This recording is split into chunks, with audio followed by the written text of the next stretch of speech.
तो चलिए दोस्तों, आज की क्लास को स्टार्ट करते हैं। पीछे की क्लास में हमने आपके साथ घटनासार का ऑलमोस्ट चैप्टर आपके कंप्लीट कर लिए थे। जो लास्ट क्लास आपके साथ हुई थी, वो हुई थी योजनाओं पर। तो आज की क्लास आपकी जैसे कमेंट आ रहे हैं, जो टॉपिक्स जो रह गए हैं, उनको हम कंप्लीट करेंगे।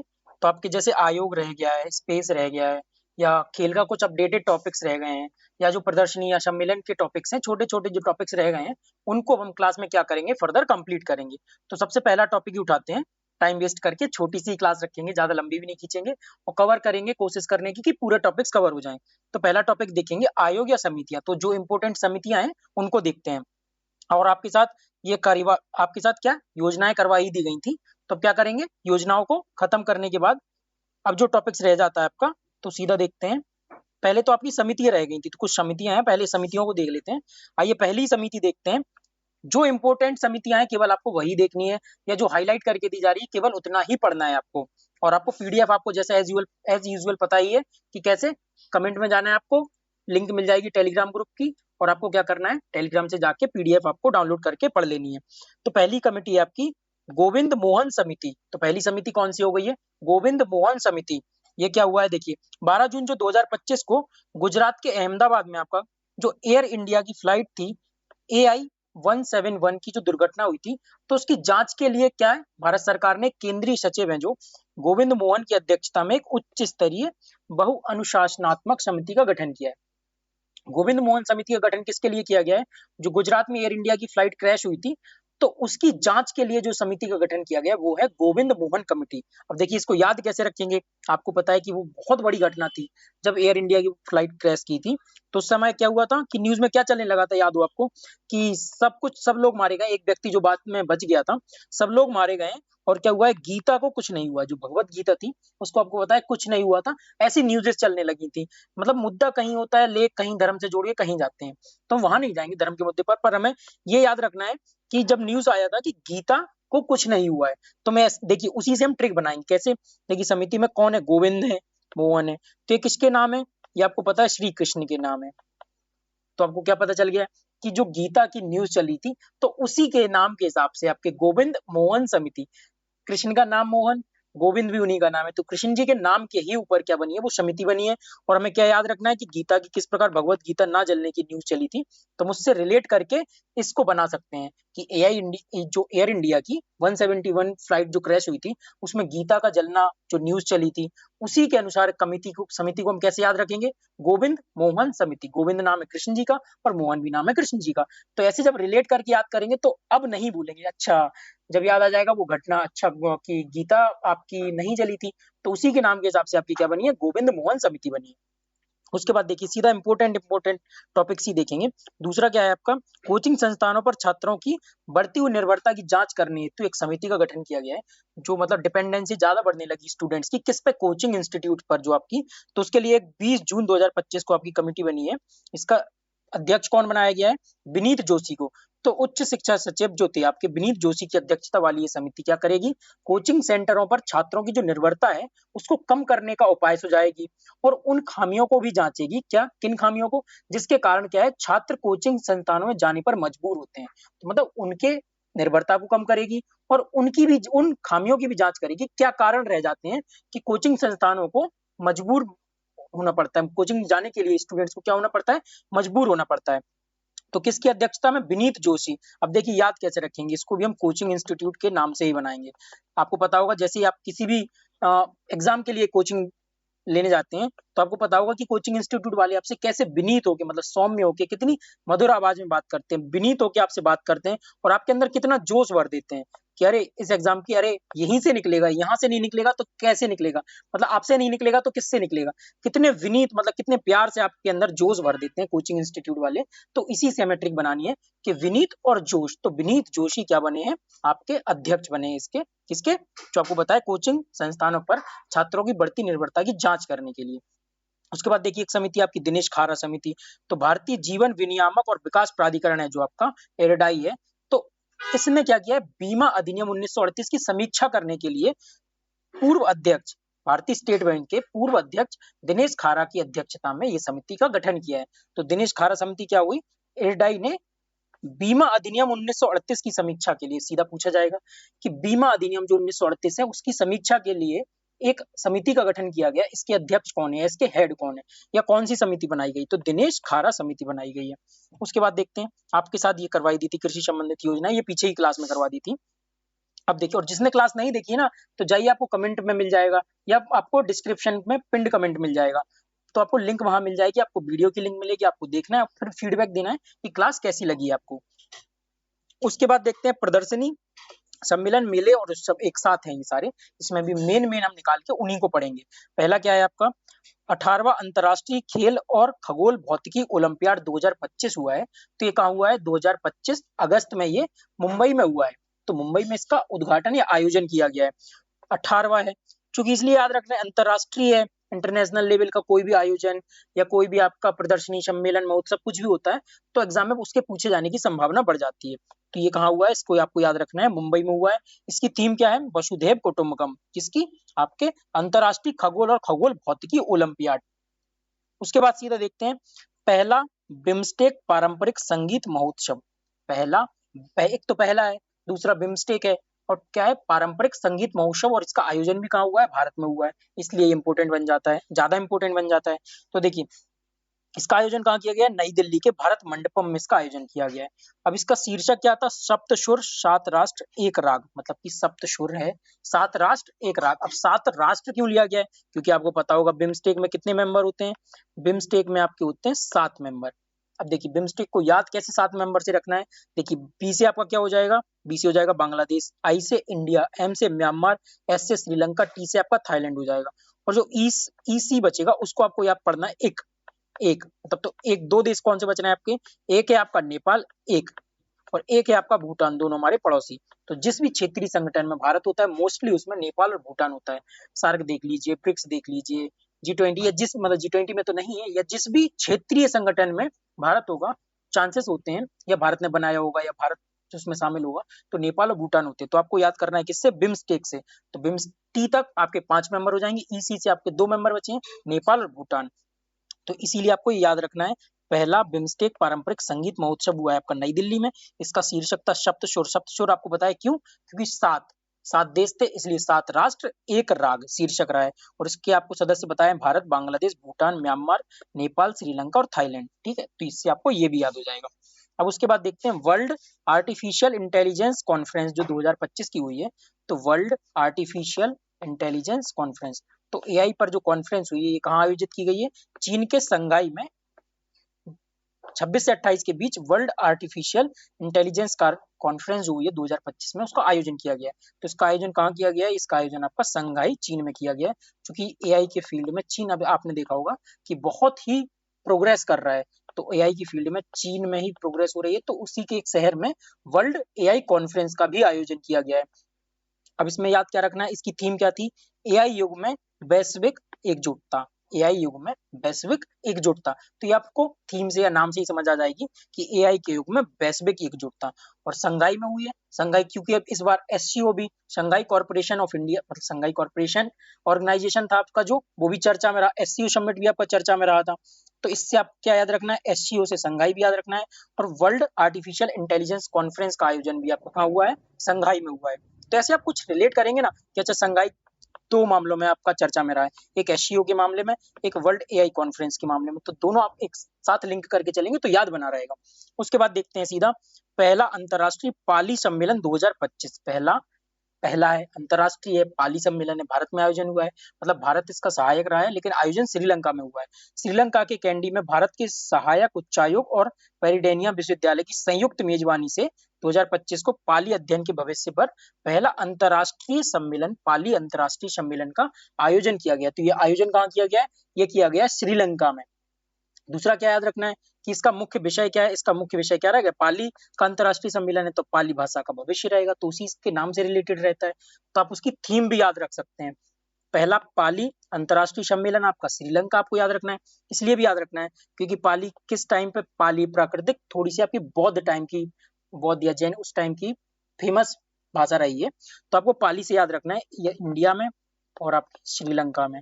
आगे भी आपका एक और आएगा जो आपका पहला एशियाई बौद्ध शिखर सम्मेलन हुआ है वो आपका इंडिया में हुआ है। तो दो बौद्ध शिखर सम्मेलन या बौद्ध से रिलेटेड दो न्यूज रही है, जिसमें एक पाली सम्मेलन रहा है, दूसरा आपका एशियाई बौद्ध शिखर सम्मेलन रहा है। उसके बाद देखते हैं सीधा तीसरा संयुक्त राष्ट्र महासागर सम्मेलन, यूनाइटेड नेशन ओशियन क्या हुआ है आपका कॉन्फ्रेंस हुआ है। तो ये तीसरा हुआ है, ये कहाँ आयोजन हुआ है, बहुत इंपॉर्टेंट नहीं फिर भी एक बार ध्यान में रख लीजिए। फ्रांस के शहर नीस में जून 2025 में तीसरे संयुक्त राष्ट्र महासागर सम्मेलन का आयोजन किया गया है। ये आयोजन कहाँ किया गया है, इसका आयोजन किया गया है फ्रांस के शहर नीस में। तो उसकी थीम भी उसी हिसाब से रहेगी, महासागर के संरक्षण और सतत उपयोग के लिए सभी हितधारकों को संगठित करना और कार्यवाही में तेजी लाना।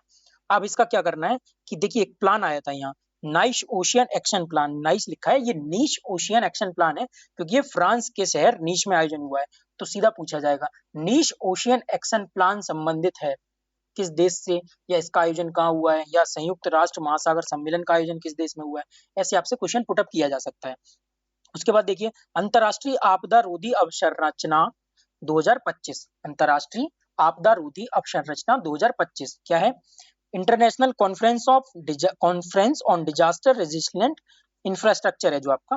तो ये क्या है, CDRI, जिसके बारे में आपने सुना होगा। इसको किसने इसका गठन किया था, इंडिया और फ्रांस ने इसका मिलकर गठन किया था। तो इसका आयोजन भी अभी इंटरनेशनल CDRI का आपका कहाँ आयोजन किया जा रहा है, ये भी आपका फ्रांस के शहर नीस में इसका आयोजन किया गया है। और इसमें क्या है, प्रधानमंत्री जी ने क्या कहा है, आपदा रोधी अवसंरचना के लिए गठबंधन 25 छोटे द्वीपीय विकासशील देशों के साथ काम कर रहा है। तो इसका थीम भी मुख्य विषय वही था, तटीय क्षेत्रों के लिए सुदृढ़ भविष्य को आकार देना। तो आपका जो ICDRI का सम्मेलन हुआ है 2025 वाला फ्रांस के शहर नीच में, तो इसका मुख्य विषय था तटीय क्षेत्रों के लिए सुदृढ़ भविष्य को आकार देना। मतलब जो आइलैंड्स हैं उन पर चर्चा की गई है। तो ऐसे पूछा जा सकता है कि इसकी थीम क्या है या इसका आयोजन किस देश में हुआ, इसीलिए आपको ये दोनों एक साथ पढ़ाया है क्योंकि दोनों सम्मेलनों का आयोजन आपके फ्रांस के शहर नीश में हुआ है। उसके बाद देखते हैं नौवां अंतर्राष्ट्रीय समुद्री सुरक्षा सम्मेलन 2025 का आयोजन हुआ है। इसका आयोजन कहाँ हुआ है, तो इसका आयोजन 9वें अंतर्राष्ट्रीय समुद्री सुरक्षा सम्मेलन का आयोजन सिंगापुर में किया गया है।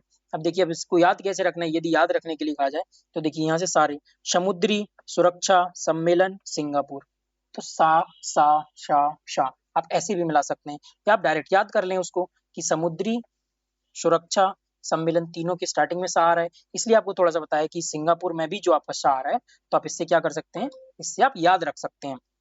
उसके बाद देखिए इसका मुख्य विषय क्या रहा था, सुरक्षित और संरक्षित समुद्र। तो समुद्री सुरक्षा है, तो सुरक्षित और संरक्षित समुद्र, आप उसी हिसाब से थीम बन रही है।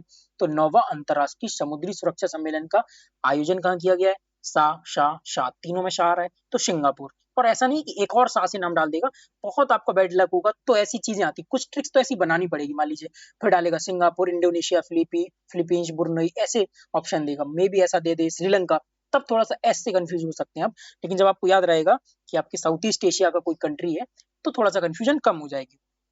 उसके बाद देखते हैं 12वां वैश्विक अंतरिक्ष अन्वेषण सम्मेलन हुआ है। वैश्विक अंतरिक्ष अन्वेषण सम्मेलन जो आपका हुआ है ये आपका नई दिल्ली में हुआ है, बस आपको केवल इतना याद रखना है एक बार। और नई दिल्ली में जो आपको सम्मेलन या कोई भी आपका उद्घाटन हो रहा है तो उसको आपको इसलिए ट्रिक्स बना के याद नहीं करवाई जा रही है क्योंकि नई दिल्ली में आपके 9 से 10 आपके सम्मेलन हुए हैं। तो जो आप वो याद नहीं करा रहे हैं वो समझ के चलिए आपको कि नई दिल्ली में ही हुआ है, और आपको थोड़ा सा बस देखते चलना है। और जो आपको कहीं और हुआ है जैसे मुंबई में हुआ है या आपका किसी बाहर देश में हुआ है तो आपको उस हिसाब से ट्रिक्स बना के आपको याद करवाया जा रहा है। उसके बाद देखिए मेघयान 25 ये क्या है, तो विश्व मौसम विज्ञान संगठन जो आपका वर्ल्ड मेट्रोलॉजिकल ऑर्गेनाइजेशन है, इसके गठन और डब्ल्यूएमओ के दिवस पर क्या किया है, भारतीय नौसेना ने मौसम विज्ञान और महासागर विज्ञान संगोष्ठी का तीसरा सम्मेलन जिसका नाम क्या दिया गया है, मेघयान 2025 का उद्घाटन कहाँ किया है, इसका आयोजन नई दिल्ली में किया है। इसीलिए इसको बताया मेघयान का आयोजन कहाँ किया गया आपका, इसका भी आयोजन आपका नई दिल्ली में किया गया है। उसके बाद देखिए ये आपका काफी इंपॉर्टेंट है कि बेब्स 2025 का आयोजन कहाँ किया गया है। तो बेब्स क्या है, world audio visual and entertainment summit.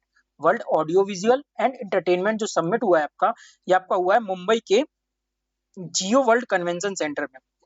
काफी ये चर्चा में रहा था जब ये जियो के वर्ल्ड कन्वेंशन सेंटर में हुआ था, तो इसकी कई रील्स और इसकी कई न्यूज या मतलब कई आपके एड्स आ रहे थे। तो बेब्स 2025 क्या है, world audio visual and internet entertainment आपका जो समिट है, ये आप इसका आयोजन आपका मुंबई के जियो वर्ल्ड कन्वेंशन सेंटर में हुआ है। इसकी थीम क्या है या मूल वाक्य क्या रहा है, कनेक्टिंग क्रिएटर्स कॉन्सिक्यूटिंग कंट्रीज। तो आपको 4C आपको याद रखना है, CC CC। Connecting creators, connecting और क्या है कंट्रीज। तो आपको 4 ऐसे याद रखने हैं। उसके बाद देखिए प्रकृति 2025 क्या हुआ है, फरवरी 2025 को नई दिल्ली में प्रकृति 2025 सम्मेलन का आयोजन किया गया है। और आयोजन इसका किस लिए हुआ है, कार्बन बाजार पर आयोजित, मतलब कार्बन जो मार्केट है आपका, कार्बन बाजार पर आयोजित इस पहले सम्मेलन का उद्घाटन केंद्रीय मंत्री किसने, मनोहर लाल खट्टर ने किया है। तो एक तो क्या है ये 2025 प्रकृति 2025 का आयोजन कहाँ किया गया है, सम्मेलन का नई दिल्ली में किया गया है। दूसरा क्या है, कार्बन बाजार पर ये आयोजित था। कार्बन बाजार, आप कार्बन मार्केट जानते हैं कि जैसे दो देश होते हैं, मान लीजिए किसी देश ने उत्सर्जन की क्षमता यहाँ निर्धारित की, इतने से ज्यादा यहाँ उत्सर्जन कर दिया है, या जिसने कम किया है तो वो क्या करता है कि जिसने कम उत्सर्जन तीव्रता की है तो उतने का वो अपने कार्बन मार्केट में बॉन्ड्स या सर्टिफिकेट निकाल सकता है और फंड ले सकता है। तो ये होता है आपका कार्बन मार्केट, आपने इन्वायरमेंट में इसको पढ़ा भी होगा, अब तो काफी लोग जानते भी होंगे इसको। उसके बाद देखते हैं अगला चैप्टर या अगला टॉपिक। उसके बाद देखिए 3-4 जो आपके सम्मेलन नई दिल्ली में हुए, एक पैनी नजर से बस उनको देख लीजिए, कोई यदि आ जाए तो आपको याद रहे। Conference on future of jobs 2025 का आयोजन कहाँ किया गया, आपका नई दिल्ली में किया गया है। ग्रामीण भारत महोत्सव का आयोजन आपका नई दिल्ली में किया गया है। उसके बाद 12वां अंतर्राष्ट्रीय रोगी सुरक्षा सम्मेलन का आयोजन आपका भारत मंडपम नई दिल्ली में किया गया है। उसी के बाद महिला शांति सैनिकों का पहला सम्मेलन, ये थोड़ा सा याद रख लीजिए क्योंकि पहला है, आपको पता है पहला हो या कोई ऐसा इंपॉर्टेंट सम्मेलन हो तो उसको क्या करना है, थोड़ा सा उसको याद रखना है। तो ये वाला आप याद रख लीजिए, नई दिल्ली में हुआ है महिला शांति सैनिकों का पहला सम्मेलन 2025। उसके बाद देखिए 8वां हिंद महासागर सम्मेलन 2025, इसका आयोजन कहाँ हुआ है, फरवरी 2025 में इसका आयोजन मस्कट ओमान में आयोजित किया गया है। तो मस्कट ओमान जो है, ओमान शहर मतलब ओमान देश का जो मस्कट शहर है, 8वां हिंद महासागर सम्मेलन का आयोजन किया गया है वहाँ, जिसमें भारत के विदेश मंत्री एस जयशंकर ने भाग लिया था। और इसका केंद्रीय विषय क्या था, समुद्री साझेदारी और नए क्षितिज की यात्रा, समुद्री साझेदारी और नए क्षितिज की यात्रा। अब देखिए इंडियन ओशियन जो आपका कॉन्फ्रेंस हुई है ये आपकी ओमान में हुई है। अब याद कैसे रखेंगे, देखिए यदि याद ना रहे तो जैसे आपको पता है कि आपका ये इंडियन ओशियन है जो, तो इंडियन ओशियन में आपको देखिए जब आपको बताएंगे ना इंडियन ओशियन में, वही देश उसमें शामिल होगा या उसी देश में इसका आयोजन होगा जो इंडियन ओशियन में लगा होगा। तो आप कहेंगे अच्छा ये तो ओ मैन ये क्या बात है, ओ मैन ये क्या बात है, ओ मैन। तो आप ऐसे याद रख सकते हैं, ये डायरेक्ट याद रख लीजिए। यदि ट्रिक लग रही है कि नहीं समझ आएगी तो आप डायरेक्ट भी किसी चीज को याद भी रख सकते हैं। तो सीधा क्या याद रखना है, और आपको यहाँ हाईलाइट करके, जैसे आपके 20 टॉपिक्स दिए हैं तो हाईलाइट या काट के उनको 10 से 12 टॉपिक्स तो वैसे ही बचते हैं, तो आपका आधा काम तो वैसे ही ईजी हो गया। उसमें से लगभग 60-70% की आपको ट्रिक बता दी जाती है, कुछ बचते हैं, कुछ को आप पढ़ के याद कर लीजिए, आपका काम खत्म हो जाएगा। उसके बाद देखते हैं जैव विविधता पर कॉप 16 सम्मेलन का आयोजन जो हुआ है, ये तो काफी इंपॉर्टेंट है। जो आपका सीबीडी हुआ है उसका कॉप आपका 16 कहाँ हुआ है, ये हुआ है आपका कैली कोलंबिया में। तो इसकी भी याद रखनी है, जैसे हमने समुद्री सुरक्षा सम्मेलन का सिंगापुर से सा पूरा मिलाया था, ऐसे आप देख सकते हैं कि आपको देखिए COP 16 CBD convention of biodiversity, ये तो आपको पता ही है कि यूएन के जो 3 सम्मेलन होते हैं, यूएनएफसीसीसी, यूएनसीसीडी, यूएनसीबीडी। तो इसका कॉप 16 कहाँ हुआ है, देखिए सी या का से मिला सकते हैं, कॉप कैली कोलंबिया। तो काका से आप तीनों काका को मिला सकते हैं इससे। और ये तो इजी भी है, काफी बार चर्चा में आ चुका है, पहले भी कई बार चर्चा में रहा है जब कॉप 16 का आयोजन हुआ है। तो कॉप 16 का आयोजन कहाँ हुआ है, तो कॉप 16 की 16वीं बैठक का आयोजन क्या हुआ है, 21 अक्टूबर से 1 नवंबर के बीच कैली कोलंबिया में आयोजित किया गया, जिसकी थीम क्या थी, प्रकृति के साथ शांति। तो कॉप 16 की थीम क्या थी, प्रकृति के साथ शांति, पीस, पीस विद नेचर। ऐसे आपको याद भी रख लेना है इसको, तो आपको याद हो जाएगा कि इसका आयोजन कहाँ, कोलंबिया कैली। इसी में कैली फंड भी बनाया गया था, जिसको आपको कैली से ही समझ जाएंगे कि कैली में आयोजन हुआ है तो कैली फंड बनाया गया है। उसके बाद देखिए ये भी इंपॉर्टेंट है आपका, पहला एशियाई बौद्ध शिखर सम्मेलन 2024, पहला एशियाई बौद्ध शिखर सम्मेलन 2024। जैसे आपको बताया था ना कि पाली भाषा के लिए जो अंतर्राष्ट्रीय सम्मेलन हुआ है वो कहाँ हुआ है, वो हुआ है श्रीलंका में। और इसका आयोजन कहाँ हुआ है, पहला एशियाई बौद्ध शिखर सम्मेलन, तो ये हुआ है नई दिल्ली में, सम्मेलन का आयोजन किया गया है। थीम क्या थी, एशिया को सुदृढ़ करने में बौद्ध धर्म की भूमिका, बौद्ध धर्म की क्या है, बौद्ध धर्म या जिसे धर्म बोलते हैं, तो एशिया को सुदृढ़ करने में बौद्ध धर्म की भूमिका। क्योंकि बौद्ध शिखर सम्मेलन है और एशिया का है, तो एशिया में सुदृढ़ करने में बौद्ध धर्म की भूमिका, ये तो इजीली आपको याद ही हो जाएगा, थीम ऐसी ही बनाई गई उसकी। उसके बाद देखिए आपकी यहाँ से सम्मेलन समितियां मेले आयोजन ये खत्म होते हैं। उसके बाद देखते हैं साइंस एंड टेक का टॉपिक आता है आपका, तो विज्ञान और प्रौद्योगिकी। इससे बहुत क्वेश्चन पूछे जाते हैं। इस साइंस एंड टेक हो गया या आपका डिफेंस का चैप्टर हो गया, उसको भी आपको कवर करने का प्रयास किया जाएगा। तो इसमें भी वही सेम पढ़ेंगे हम, पहले न्यूज़ देखेंगे, फिर ट्रिक्स देखेंगे, जो इंपॉर्टेंट होगा उसको हाईलाइटेड आपको मिल जाएगा। तो पहला टॉपिक क्या है इसका, बेंगलुरु स्थित रमन रिसर्च इंस्टीट्यूट ने क्या किया है, सिंगल बोर्ड कंप्यूटर विकसित किया है। तो क्या हुआ है, आरआरआई ने एक क्रांतिकारी सिंगल बोर्ड कंप्यूटर विकसित किया है, जिसका आकार आपको पता होगा एक क्रेडिट कार्ड जितना है। देखिए, सिंगल बोर्ड जो कंप्यूटर विकसित किया है, वो उसका आकार एक क्रेडिट कार्ड के समान है, इतना छोटा कंप्यूटर आपने विकसित किया है। इसे क्या करना है, चंद्रमा आधारित जो आपका प्रत्युष मिशन है, प्रत्युष मिशन में इसका प्रयोग किया जाएगा। देखिए, जब पहले का आपको पता होगा कंप्यूटर कितने बड़े होते थे, सुपर कंप्यूटर कितने बड़े होते थे। आज कंप्यूटर एक हैंडी कंप्यूटर होंगे, बहुत छोटे छोटे। अब देखिए, सिंगल बोर्ड कंप्यूटर मतलब एक क्रेडिट कार्ड जितना आपका ये कंप्यूटर हो गया। तो ये क्रांतिकारी ही आपका क्या हुआ, क्रांतिकारी परिवर्तन हुआ है। इसको किसने किया, बेंगलुरु के रमन इंस्टीट्यूट ने सिंगल बोर्ड कंप्यूटर को विकसित किया है। उसके बाद देखते हैं इसमें और क्या है। देखिए, और मतलब वही है कि चंद्रमा का दूरस्थ भाग रेडियो तरंगों क्षेत्रों से माना जाता है। तो इसमें ही मतलब वही है कि जो चंद्र मिशन है आपका, उसमें इसका यूज किया जाएगा। आप केवल इतना ही पूछा जाएगा कि सिंगल बोर्ड कंप्यूटर का हाल ही में विकसित किया गया है, किस इंस्टीट्यूट के द्वारा इसका विकास किया गया है या बनाया गया है। उसके बाद देखते हैं, देखिए बेंगलोर की ये दूसरी आपकी न्यूज है। बेंगलोर की एक महिला में दुर्लभ रक्त समूह क्रिब की खोज की गई है। बेंगलोर की एक महिला में दुर्लभ रक्त समूह क्रिब, CRIB, इसका फुल फॉर्म क्या हो जाएगा, क्रिब का अर्थ क्या है आपका, क्रोमर, और IB यानी इंडिया और बेंगलोर। तो जो CRIB है आपका, तो CR का मतलब होता है क्रोमर, I का मतलब इंडिया, B का मतलब बेंगलोर। तो आप इससे ही समझ जाएंगे। तो क्या है, महिला के रक्त में क्या है, पेन रिएक्टिविटी थी, जिसके आधार पर उसके शरीर में मतलब हर रक्त सैंपल को अस्वीकार कर रहा था। मतलब जितने भी आपके AB या O, जितने भी आपके प्लस नेगेटिव सारे जो आपके ब्लड्स होते हैं, उसको क्या कर रहा था, महिला का बॉडी उसको पेन रिएक्टिविटी थी जो हर ब्लड को क्या कर रहा था, फेल्ड कर रहा था। तो डॉक्टरों ने क्या किया, बिना रक्त चढ़ाए सर्जरी करने का जोखिम उठाया और विशेष परीक्षणों के बाद एक नए एंटीजन की खोज की, जिसे क्या नाम दिया गया, CRIB, क्रिब। तो क्या हुआ है, आपसे पूछा जाएगा दुर्लभ रक्त समूह, या बेंगलोर में एक महिला में दुर्लभ रक्त समूह खोजा गया है, उसका नाम क्या है। ये CRIB का फुल फॉर्म ऐसे पूछा जा सकता है, क्योंकि ये थोड़ी सी अजीब घटना थी, इसलिए आपसे ऐसा क्वेश्चन बनाया जा सकता है। पहली बार प्रयोगशाला में बनी इंसानी त्वचा, पहली बार कोई ऐसा एक्सपेरिमेंट होता है तो हमें उसको पढ़ना पड़ता है। तो पहली बार प्रयोगशाला में बनी इंसानी त्वचा, और जो इंपॉर्टेंट कम होते हैं ना, उनको सीधा वन लाइनर करते हुए निकलते चलते हैं, क्योंकि अभी बहुत सारे चैप्टर्स बचे हुए हैं। पहली बार प्रयोगशाला में बनी इंसानी त्वचा, तो ये किसके द्वारा बनाई गई है, तो ऑस्ट्रेलिया की यूनिवर्सिटी ऑफ क्वींसलैंड के वैज्ञानिकों ने यह उपलब्धि प्राप्त की है। पहली बार इंसानी त्वचा किस इंस्टीट्यूट ने बनाई है या यूनिवर्सिटी ने बनाई है, तो ऑस्ट्रेलिया की यूनिवर्सिटी ऑफ क्वींसलैंड के वैज्ञानिकों ने यह उपलब्धि हासिल की है। उसके बाद देखते हैं, हेपेटाइटिस डी को WHO ने कैंसर कारक घोषित किया है। हेपेटाइटिस किसको, डी को। तो आपको याद रखना है हेपेटाइटिस डी। देखिए, WHO ने अगस्त 2025 में हेपेटाइटिस डी को कैंसर जनक, कार्सियोजेनिक रोगों की श्रेणी में शामिल किया है। हेपेटाइटिस डी क्या है, एक गंभीर लीवर संक्रमण है जो hepatitis D virus HDV, hepatitis D virus के कारण होता है। यह वायरस स्वयं में संक्रमण करने में अक्षम होता है और केवल हेपेटाइटिस बी वायरस की उपस्थिति में ही सक्रिय होता है। मतलब क्या हुआ, क्या केवल उन्हीं व्यक्तियों को प्रभावित करेगा जिनको पहले से हेपेटाइटिस बी होगा, उन्हीं को हेपेटाइटिस डी होगा। तो इसको क्या किया, कार्सियोजेनिक, कैंसरकारी घोषित कर दिया, किसको, हेपेटाइटिस डी को। इतना आपको याद रखना है। उसके बाद देखिए, कार्टेम बेबी नामक पहली मलेरिया की दवा की मंजूरी दी गई है। क्या दी गई है, कार्टेम बेबी, तो आपको बेबी नाम से ही होगा, तो किसकी, ये बच्चों के लिए दवा होगी, मलेरिया की दवा होगी। तो स्विट्जरलैंड की स्वास्थ्य कंपनी स्विस मेडिक ने नवजात शिशुओं और छोटे बच्चों के लिए पहली मलेरिया दवा के रूप में इसे मंजूरी दी है।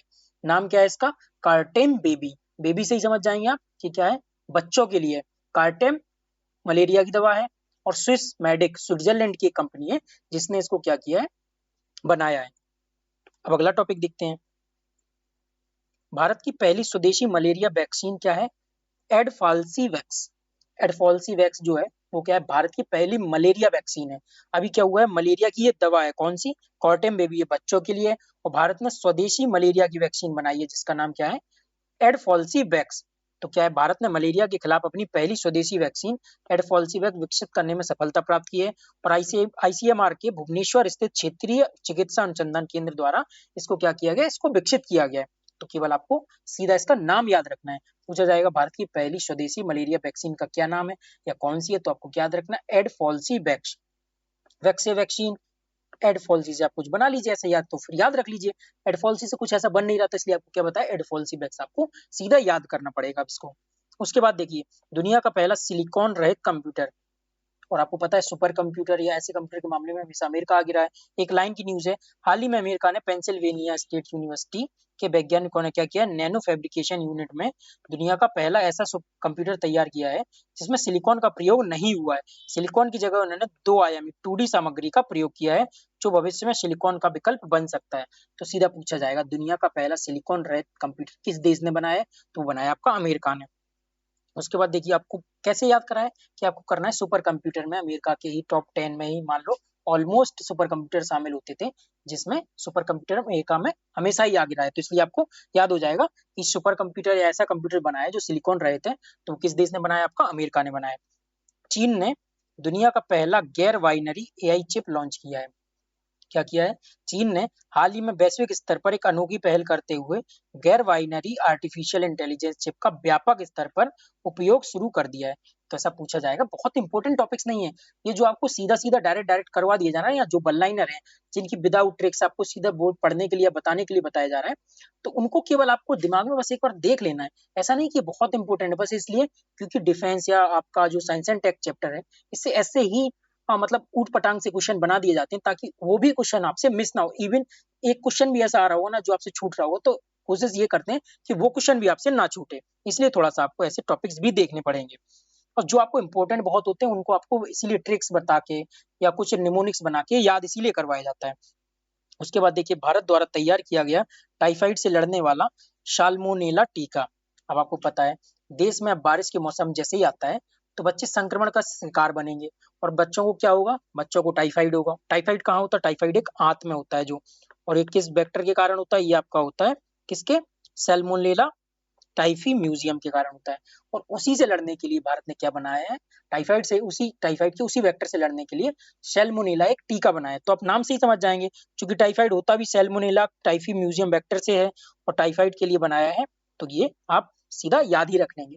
बहुत इंपॉर्टेंट, या मतलब इंपॉर्टेंट तो है लेकिन ये बहुत टफ नहीं है, क्योंकि क्या है, टाइफाइड से लड़ने को जब आपको टाइफाइड, बायो में आपने पढ़ा ही होगा, सारे वेक्टर पढ़े होंगे, प्रोटोजोआ पढ़े होंगे, या सारे फंगस, मतलब जिससे भी जो होता है आपको तो ये पता ही होगा, मलेरिया किससे होता है, और आपको जैसे डेंगू, चिकनगुनिया, तो आपको हैजा, ये आपको पता ही है किससे होते हैं, घरेलू मक्खी से, तो ये आपको सारे बताए भी हैं। तो टाइफाइड किससे, टाइफाइड होता है आपकी आंत की एक बीमारी है, और जिसके वेक्टर वाहक कौन सा होता है, सैल्मोनेला टाइफी, टाइफी आ जाता है तो इससे टाइफाइड हो जाता है, सैल्मोनेला टाइफी म्यूजियम। तो उसी नाम पर आपका क्या बनाया गया है, टीका भी बनाया गया है। उसके बाद देखिए, एक न्यूज और है, अरावली की पहाड़ियों में नई पुष्पीय पौधों पोर्टुलोका का क्या किया गया है, खोज किया गया है। तो ये पोर्टुलाका भारत है, ये क्या है, सीधा ऐसा पूछा जा सकता है, तो आपको याद रखना है क्या है, एक अरावली की पहाड़ियों में खोजी गई नई पुष्पीय पौधों, पुष्पीय पौधा है एक प्रकार से ये। और ये क्या है, इसको क्या किया गया है कि डेटा एफिशिएंट की यूएन ने, आईयूसीएन ने रेड लिस्ट के अनुसार इसे क्या किया गया है कि डेटा एफिशिएंट की श्रेणी में रखा गया है, क्योंकि इसकी कुछ ही किस्म भारत में ही पाई जाती है और कहीं नहीं पाई जाती है, तो अभी तक इसका डेटा ही नहीं है, तो आईयूसीएन की रेड लिस्ट में किस में ही रखेंगे इसको, इसलिए अभी इसका डेटा डेफिशिएंट की श्रेणी में से रखा गया है। केवल आपको नाम याद रखना है, पोर्टुलो का भारत जो क्या है, तो आपको याद रखना है एक पौधा है बस। उसके बाद देखते हैं, आईसीएमआर की पहल से पहली दुर्लभ रक्तदान रजिस्ट्री मिली है। आईसीएमआर की पहल से क्या मिली है, पहली दुर्लभ रक्तदान क्या मिली है, रजिस्ट्री। तो आईसीएमआर की पहल से देश को पहली बार राष्ट्रीय स्तर की दुर्लभ रक्तदाता रजिस्ट्री प्राप्त हुई है। यह डिजिटल रजिस्ट्री न केवल थैलीसीमिया और सिकल सेल जैसी गंभीर बीमारियों से जूझ रहे लाखों मरीजों को राहत की किरण होगी, बल्कि रक्तदान व ब्लड बैंक प्रबंधन के क्षेत्र में एक महत्वपूर्ण कदम होगा। तो रक्तदान रजिस्ट्री क्या होगा, वहाँ क्या होगा, आपका जितने भी ब्लड्स होते हैं उनका सभी सैंपल्स होंगे, रक्तदान कौन कर रहा है, सभी व्यक्तियों की मैनेजमेंट डेटा, ये सारा होगा। इससे क्या होगा, थैलीसीमिया हुआ या ऐसी गंभीर सिकल सेल जैसी गंभीर बीमारियां हुई, तो उससे जो मरीज जूझ रहे होंगे उनको राहत की किरण मिलेगी, उनको इजीली ब्लड मिल जाएगा, जो ब्लड रिलेटेड डिजीज होंगी आपकी। तो जब एक साथ ही सारा डेटा एक साथ होगा आपका, तो क्या होगा, जो आपकी दुर्लभ रक्तदान रजिस्ट्री होगी उसमें दुर्लभ रेयर ब्लड्स होंगे, जैसे अभी आपको बताया था एक महिला में जो रेयर ब्लड्स मिला है, तो आपको ऐसे जो ब्लड्स होंगे तो उनके सैंपल रखे जाएंगे, उनका डेटा रखा जाएगा, तो उससे क्या होगा, आपको इजीली अवेलेबल हो जाएंगे वो चीजें। तो आपको केवल इतना याद रखना है, बहुत इंपॉर्टेंट न्यूज नहीं थी ये। वैज्ञानिकों ने भूमध्य सागर में सबसे अधिक ऊर्जावान न्यूट्रॉनों की खोज की है। अब न्यूट्रॉनों की खोज किससे की है, देखिए वैज्ञानिकों ने भूमध्य सागर में KM3 NET मतलब इसका फुल फॉर्म क्या है, क्यूबिक किलोमीटर किलोमीटर स्क्वायर मतलब क्यूबिक किलोमीटर न्यूट्रिनो टेलीस्कोप। तो इसका फुल फॉर्म क्या हुआ, क्यूबिक किलोमीटर न्यूट्रिनो टेलीस्कोप। और बीच में क्यूबिक आ रहा है स्टार्टिंग में नाम होने के बावजूद, तो आपको क्या याद रखना है कि ये कहाँ किया गया है, भूमध्य सागर में इसका प्रयोग किया गया है। तो वैज्ञानिकों ने भूमध्य सागर में KME3 मतलब क्यूबिक किलोमीटर न्यूट्रिनो टेलीस्कोप वेधशाला की उपयोग करके क्या किया है, उच्चतम ऊर्जावान वाले न्यूट्रॉनों की खोज की है। सीधा पूछा जाएगा कि उच्चतम या KME-NET के द्वारा KM3 NET cubic kilometre neutrino telescope वेधशाला का उपयोग करके जो उच्चतम ऊर्जा वाले न्यूट्रॉनों की खोज की गई है, तो या तो किस महासागर में की गई है या फिर भूमध्य सागर में ऐसी कोई खोज की गई है, तो वो किस वेधशाला का उपयोग करके की गई। तो आपको क्या याद रखना है, भूमध्य सागर और क्यूबिक किलोमीटर न्यूट्रिनो टेलीस्कोप। तो इसके नाम से ही समझ आ रहा होगा आपको। तो बस ऐसे ही आप थोड़ा सा नाम को एक्सप्लेन या मतलब कि तोड़ के देखेंगे तो आप क्या कर लेंगे, इजीली उसको समझ जाएंगे। और ऐसा ही एक भारत में न्यूट्रिनो वेधशाला परियोजना कहाँ बनाई जा रही है, ये तो बहुत टाइम से चल रही है न्यूज में। तो ये तमिलनाडु के थेनी जिले के कहाँ बनाई जा रही है, पोट्टीपुरम गांव में बनाई जा रही है। तो आपको याद क्या रखना है, ऐसी न्यूट्रिनो वेधशाला जो बनाई जा रही है वो तमिलनाडु के थेनी जिले में बनाई जा रही है। उसके बाद देखते हैं सीधा, पहली बार IVF तकनीक से कंगारू भ्रूण का विकास किया गया है। अब आपको IVF तकनीक तो पता ही है कि जिसमें नर और मादा के प्राकृतिक रूप से क्या नहीं हो पाता, फर्टिलाइजेशन नहीं हो पाता है, तो उनको क्या किया जाता है, लैब में फर्टाइल करवा के भ्रूण तैयार करके दोबारा से मादा के शरीर में इंजेक्ट कर दिया जाता है। तो ये होती है IVF, इन विट्रो फर्टिलाइजेशन। तो ये तो अभी इंसानों में भी होती है। तो इसका क्या हुआ, पहली बार कंगारू भ्रूण विकास किया गया है, कंगारू भ्रूण का विकास किया गया है पहली बार IVF की तकनीक से। तो वैज्ञानिकों ने ऐतिहासिक सफलता प्राप्त करते हुए पहली बार IVF तकनीक का उपयोग करते हुए कंगारू भ्रूण तैयार किया गया। यह अध्ययन किसने किया है, ऑस्ट्रेलिया की क्वींसलैंड यूनिवर्सिटी के वैज्ञानिकों ने किया है। और आपको एक और न्यूज अभी क्वींसलैंड की बताई थी, क्या बनाया था, पहली बार ह्यूमन स्किन बनाई थी उन्होंने। तो आपको दो टॉपिक्स याद रखने हैं जो ऑस्ट्रेलिया की क्वींसलैंड यूनिवर्सिटी ने आविष्कार या विकसित किया है। पहली बार क्या किया है, IVF तकनीक से कंगारू भ्रूण, और पहली बार मानव स्किन को भी बनाया। उससे क्या होगा, स्किन रिलेटेड जो डिजीज होंगी या जिसकी स्किन जल जाती है तो इसकी स्किन को क्या किया जा सकता है, रिप्लेस किया जा सकता है।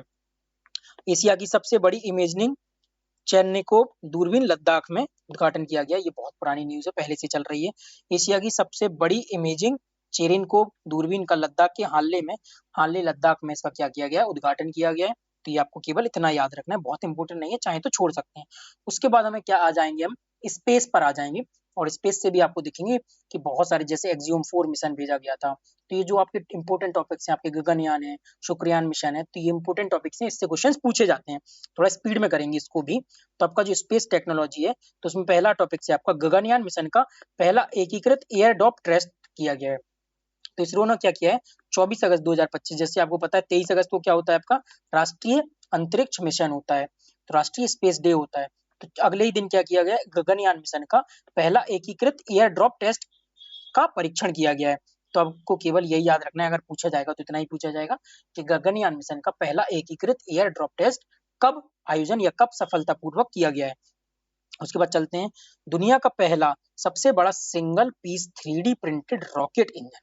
मतलब देखिए, अभी रॉकेट मतलब इंजन कैसे बनाए जाते हैं, कई कलपुर्जों को जोड़ के नट बोल्ट और बहुत सारी चीजों से मिलकर बनाए जाते हैं। और तो ये दुनिया का पहला सबसे बड़ा सिंगल पीस, मतलब सिंगल पीस का मतलब एक ही धातु का प्रयोग करके, और वो भी 3D प्रिंटेड रॉकेट इंजन बनाया है। तो किसने, भारतीय अंतरिक्ष स्टार्टअप अग्निकुल कॉस्मोस। तो इसके बारे में आप काफी सुन रहे होंगे, अग्निकुल कॉस्मोस, जिसने अग्नि बाण बनाया है। तो अग्निकुल कॉस्मोस ने दुनिया का सबसे बड़ा single piece 3D printed rocket engine का हाल ही में सफलतापूर्वक बनाने में निर्माण किया है इसका।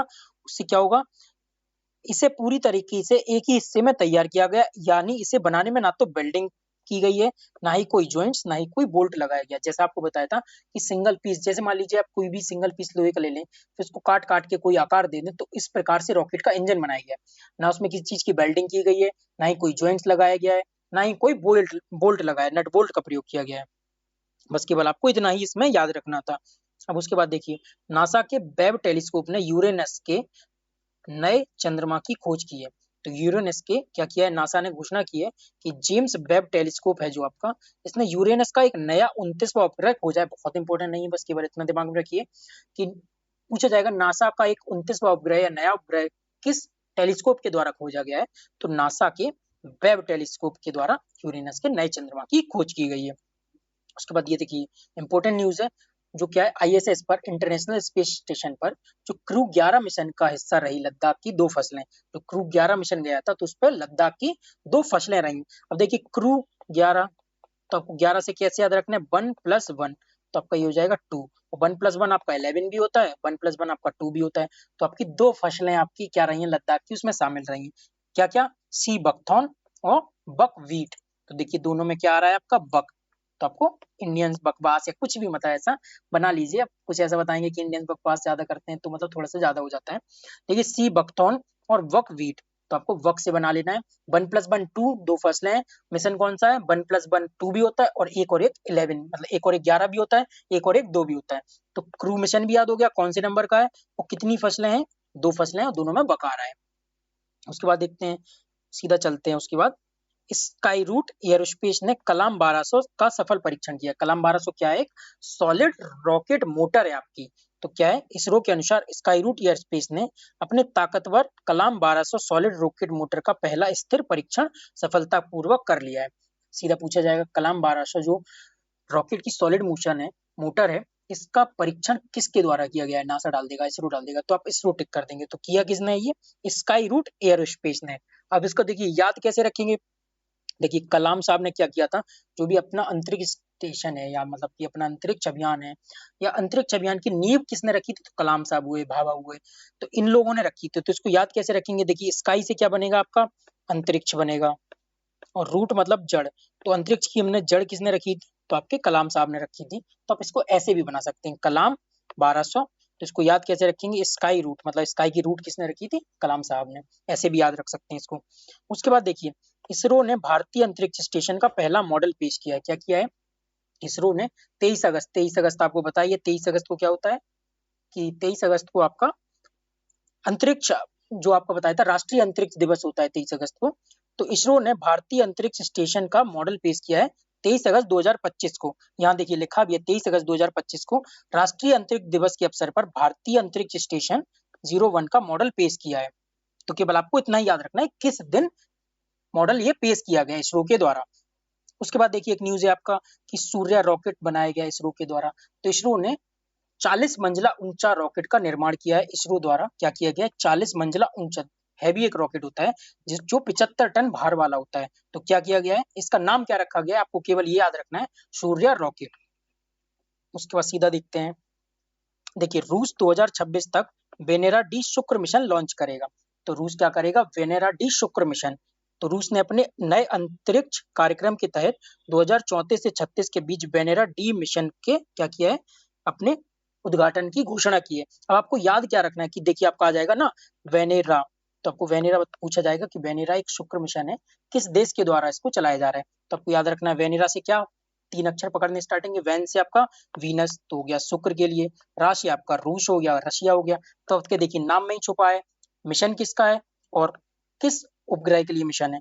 तो वैन से आपका बन जाएगा वीनस, रा से बन जाएगा आपका रशिया। तो वेनरा मिशन कहाँ का हो गया आपका, आपका ये हो गया रशिया का, जो कि आपका शुक्र मिशन है। और इंडिया का तो आपको पता ही है वीनस ऑर्बिटर मिशन जो वॉर्म है 2028 तक चलाया जाएगा, जिसको हम शुक्रयान भी बोलते हैं। तो आपको इसको भी याद रखना है। उसके बाद देखिए इंटरनेशनल स्पेस स्टेशन पर 18 दिन के प्रवास के बाद शुभांशु शुक्ला की पृथ्वी पर क्या हुई है, वापसी हुई है। आईएसएस पर 18 दिन तक रहने वाले शुभांशु शुक्ला पहले इंडियन बने, और आईएसएस में भी रहने वाले मतलब आईएसएस इंटरनेशनल स्पेस स्टेशन में रहने वाले पहले भारतीय बन गए आपके ग्रुप कैप्टन शुभांशु शुक्ला।